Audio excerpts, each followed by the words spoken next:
Halo, assalamualaikum warahmatullahi wabarakatuh.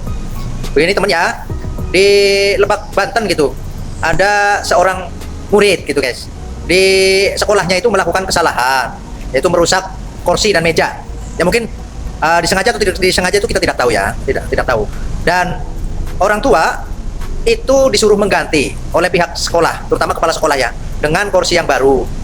Nah, ini kan terjadi keanehan guys. Kenapa? Di sekolah itu setiap tahun kemungkinan ya dari pemerintah daerah itu menerima dana BOS ya, biaya operasional sekolah gitu kan. Dana BOS itu kan meliputi apa ya, untuk infrastruktur, untuk apa namanya, penunjang buku-buku sekolah, itu kan bisa dipakai guys. Yang penting laporannya ke pemerintah daerah itu valid ya. Ini aneh gitu loh, masa seorang anak kelas 4 SD kan masih kecil nalarnya itu, di mana nalarnya itu ibu kepala sekolah, dia mungkin merusak atau mematahkan kursi atau meja sehingga orang tuanya disuruh mengganti.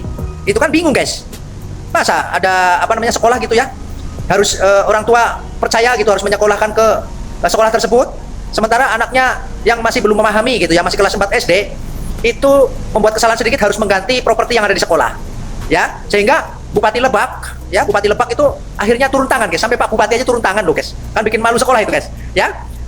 Suruh turun tangan dan ya bla bla bla bla gitu, berbicara panjang lebar. Dari pihak sekolahnya, terutama kepala sekolahnya, masih ngelak mulu masih berkelit ini itu kan. Sebenarnya ada apa itu di sekolah tersebut guys? Jadi kalau menurut saya mendingan dipindah tugaskan aja lah itu kepala sekolah itu, dikasih sanksi gitu ke tempat yang lebih terpencil bila merasakan gimana susahnya dia memimpin di sekolah yang terpencil guys, susah dari mana-mana. Oke, semangat buat Bapak Bupati ya, terima kasih buat Pak Bupati yang telah gercep untuk apa namanya, langsung mengoreksi gitu guys, terutama dinas pendidikannya yang di Kota Lebak ya, langsung turun tangan gitu guys melihat permasalahan ini. Oke, assalamualaikum warahmatullahi wabarakatuh.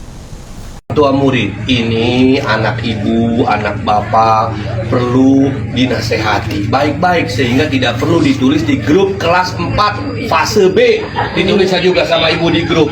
Itu sama saja ibu mempermalukan dia. Memang saya akui, mungkin sebagai si anak itu kita objektif ya, dia melakukan kesalahan doang. Saya baiklah ke zaman sekolah sok naik karena meja, naik karena kursi.